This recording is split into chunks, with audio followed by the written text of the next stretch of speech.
एक ग्रामीण ने अपना घर मिट्टी से बनाया। उसने घर में 7 नमाज कक्षों वाली एक छोटी मस्जिद भी बनवाई। उसके 7 बेटे थे। जब निर्माण पूरा हो गया तो उसने अपने बेटों को बुलाया और कहा, मैं मस्जिद को जन्नत की मिट्टी से ढकना चाहता हूं।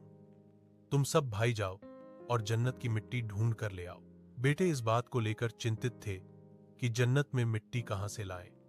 पिता ने 6 बेटों को मिट्टी लाने के लिए बाहर भेजा था, जबकि सबसे छोटा और 7वां बेटा, जो बीमार था, घर पर ही रुका रहा।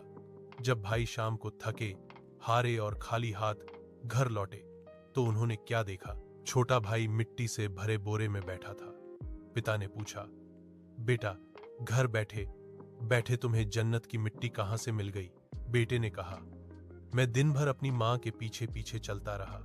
जहां जहां वो जाती थीं, मैं वहां से मिट्टी उठाता और इकट्ठा करता रहा।